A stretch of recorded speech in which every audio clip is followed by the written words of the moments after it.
नमस्कार, मी लाघवी ओम सावंत बुलेटिन मध्ये आपलं स्वागत करते। सुपरफास्ट घडामोडींचा आढावा घेणार आहोतच, पण सुरुवातीला एक महत्त्वाची बातमी आहे, कारण भारताच्या रणनीतीच्या आंतरराष्ट्रीय पातळीवरील सर्वात मोठ्या विजयाची बातमी आहे। भारतीय हवाई दलाचे विंग कमांडर अभिनंदन वर्तमान यांची अखेर पाकच्या तावडीतून सुटका होणार आहे। पाकिस्तानच्या पार्लमेंटमध्ये, पाकिस्तानच्या संसदेमध्ये पंतप्रधान इम्रान खान यांनी या संदर्भात घोषणा केली आहे। आज वाघा बॉर्डरवरून अभिनंदन वर्तमान भारतीय वायुदलाचे अधिकारी जेडी कुरियन यांच्यासोबत भारतात मायदेशी परतणार आहेत। नौशेरा सेक्टरमध्ये घुसखोरी करणाऱ्या पाकिस्तानचं जेट F-16 हे लढाऊ विमान पाडताना भारताचं MiG-21 हे विमान पाकिस्तानच्या भूमीत पडलं होतं आणि यावेळी जखमी अवस्थेतील अभिनंदन वर्धमान हे पाकिस्तानच्या तावडीत सापडलेले होते।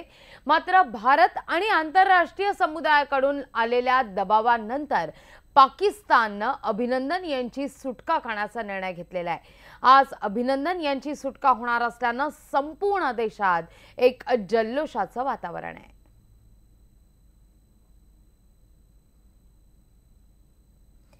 दरम्यान अभिनंदन यांची सुटका झाल्यानंतर पंतप्रधान मोदींनी कशा प्रकारे देशवासियांचं अभिनंदन केलंय, एक नजर टाकूया।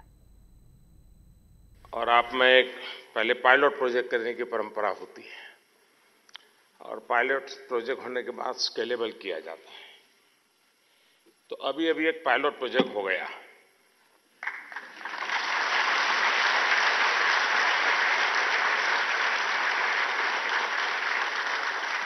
अभी रियल करना है, पहले तो प्रैक्टिस थी और रियल ये है एक्चुअली स्टैंडिंग ओवेशन आज के अवार्ड विजेताओं को है। हम सब स्टैंडिंग ओवेशन देंगे।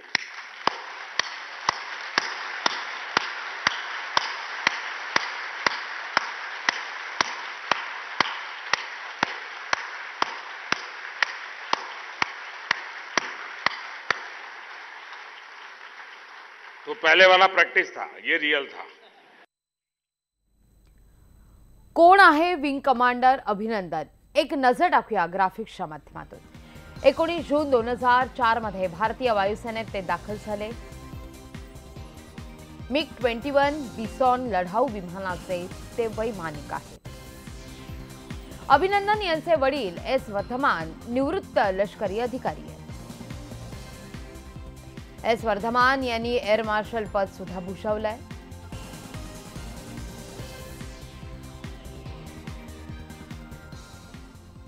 याचविषयी अधिक माहिती घेऊया आमचे प्रतिनिधी प्रशांत लीला रामदास यांच्याकडून। प्रशांत, का अधिक माहिती या संदर्भात कधीपर्यंत विंग कमांडर अभिनंदन मायदेशी परतू शकतात, का माहिती मिळते? खास करून जर बघितलं तुझी लोकमतची चमू आहे ती अमृतसरला आणि वाघा बॉर्डरला पोहोचलेली आहे आणि आज दुपारी साधारणतः 2च्या सुमारामध्ये विंग कमांडर अभिनव वर्तमान जे आहे ते भारतात परतण्याची शक्यता व्यक्त जाते, मायदेशी परतण्याची शक्यता व्यक्त जाते। त्यापूर्वी ज्या औपचारिक प्रक्रिया असते त्या त्यांना पूर्ण करावं लागेल। प्रथम त्यांना रावलपिंडीहून ते राहुलला येतील, लाहोरहून ते वाघा बॉर्डरला येतील। त्यापूर्वी त्यांची मानसिक चाचणी आणि सोबतच शारीरिक वैद्यकीय चाचणी होईल।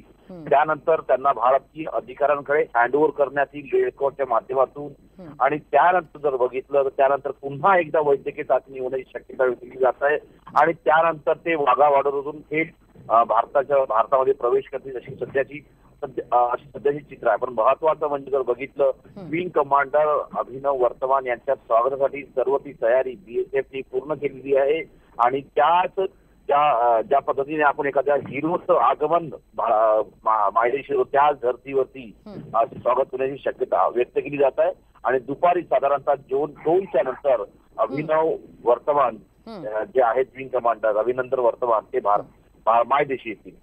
निश्चित धन्यवाद प्रशांत, तुम्ही दिलेल्या कोणाच्या सविस्तर माहिती करता। साधारण 2 नंतर S Vardhman wing commander Abhinandan Varthaman हे मायदेशी परततील असा एक अंदाज वर्तवला जातोय। या संदर्भातली क्षणाक्षणाची बातमी तुमच्यापर्यंत पोहोचवणार आहोत।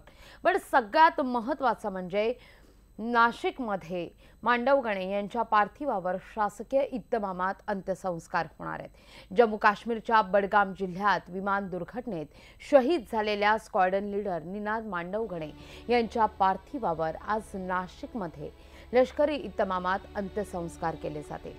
शहीद निनाद मांडवगणे यांचा पार्थिव रात्री हवाई दलाच्या विशेष विमानानं ओझर विमानतळावर दाखल झालं। यावेळी वायुदलाच्या अधिकाऱ्यांनी शहीद निनाद मांडवगणे यांना मानवंदना दिली आहे। आज सकाळी 9च्या दरम्यान नाशिकच्या अमरधाम नजीकच्या मोकळ्या मैदानात त्यांच्यावर अंत्यसंस्कार होतील। दरम्यान लखनौ इथं असलेलं निनाद यांचं कुटुंब नाशिकमध्ये दाखल झालंय। निनाद यांच्या पश्चात आई, वडील, पत्नी आणि चिमुकली मुलगी असा परिवार आहे।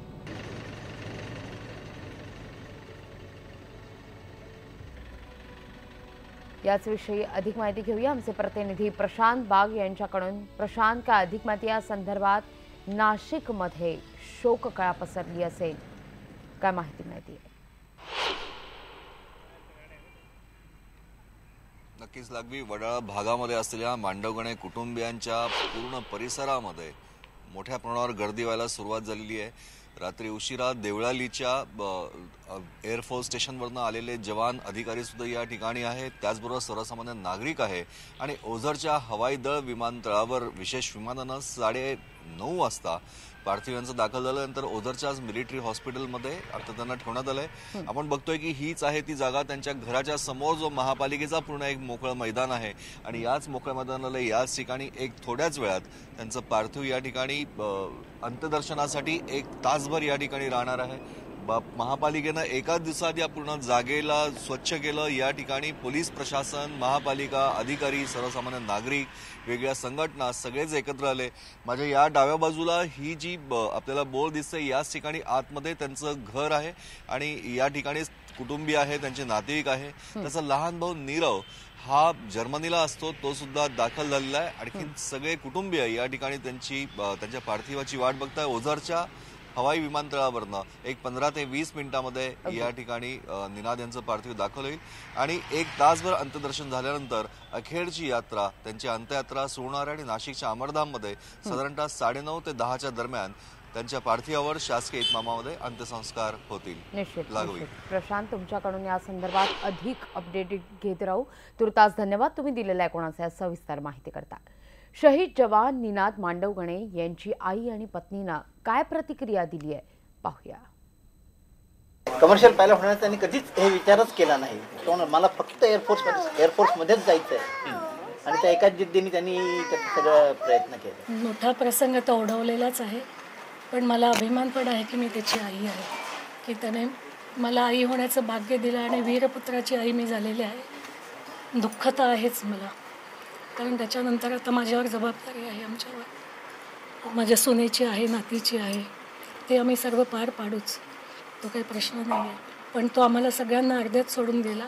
मगर मेरी एक रिक्वेस्ट है, फेसबुक वॉरियर्स प्लीज़ फेसबुक की ये वॉर लड़ना, सोशल मीडिया का बंद कर दो, इससे कुछ नहीं आना। अगर इतना जोश है तो जाओ, जाके फौज ज्वाइन करो और करके देखो कि कैसा लगता है। ये छोटी छोटी बातों में चिच करना is not feasible, first of all. Second of all, we do not want war. आपको नहीं पता कि वॉर में क्या नुकसान होता है, what are the damages of war.